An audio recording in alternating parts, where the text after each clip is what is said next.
ท่านนายกรัฐมนตรีและประธานสภามนตรียุโรปได้มีการปรึกษาหารือเพื่อเสริมขยายการพัวพันหัวมือในโอกาสที่เข้าร่วมกองประชุมสุดยอดอาเซียนครั้งที่ 47 ที่กัวลาลัมเปอร์ประเทศมาเลเซียในวันที่ 27 ตุลา 2025 ที่กัวลาลัมเปอร์ประเทศมาเลเซียท่านสนไซศรีพันดอนนายกรัฐมนตรีได้พบปะสองฝ่ายกับท่านอันโตนิโอคอสตาประธานสภามนตรียุโรปแห่งสหภาพยุโรป EU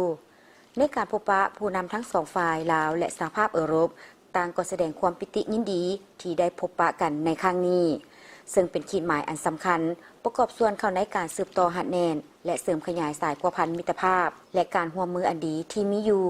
พร้อมนี้สองฝ่ายก็ได้แสดงความยินดีตีราคาสูงและสมเสยเป็นอย่างยิ่งต่อการพัวพันร่วมมือระหว่างสาธารณรัฐประชาธิปไตยประชาชนลาวและ EU ในระยะผ่านมา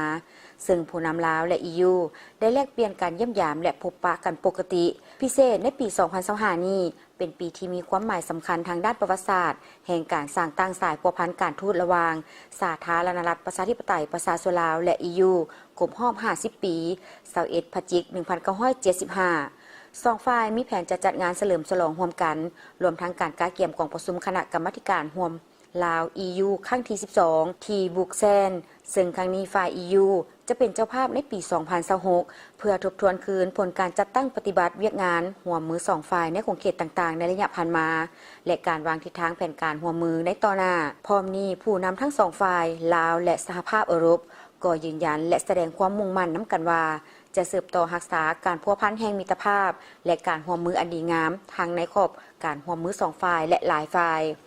ในวันเดียวกันนี้ท่านสอนไซศรีพันดอนยังได้พบปะสองฝ่ายกับท่านคริสตอฟเฟอร์ลักซอนนายกรัฐมนตรีแห่งนิวซีแลนด์ในการพบปะสองนายกรัฐมนตรีลาวและนิวซีแลนด์ต่างก็รู้สึกปิติยินดีที่ได้พบปะกันในครั้งนี้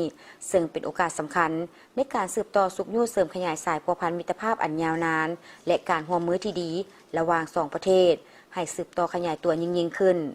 สองฝ่ายได้แสดงความสมเสยที่เห็นว่าตลอดระยะ 62 ปีผ่านมานับแต่ได้สร้างตั้งสายพัวพันการทูตน้ำกันในวันที่ 7 กุมภาพันธ์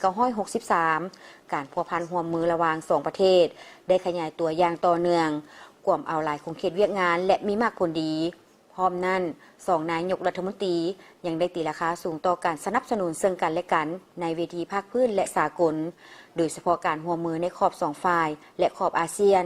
สองฝ่ายยังเห็นดีเป็นเอกภาพในการสืบต่อสุขยู่การร่วมมือทางด้านการค้าและการลงทุนระหว่างสองประเทศและสุขยู่นักลงทุนจากนิวซีแลนด์เข้ามาศึกษาเบิงทาแห้งของลาวโดยเฉพาะในของเขตกสิกรรมและเลี้ยงสัตว์ที่ทันสมัยและเป็นมิตรต่อสิ่งแวดล้อมนอกนั้นสองฝ่ายยังได้แลกเปลี่ยนความคิดเห็นเกี่ยวกับสภาพการพ่นเด่นในภาคพื้นและสากลที่สองฝ่ายมีความสนใจร่วมกัน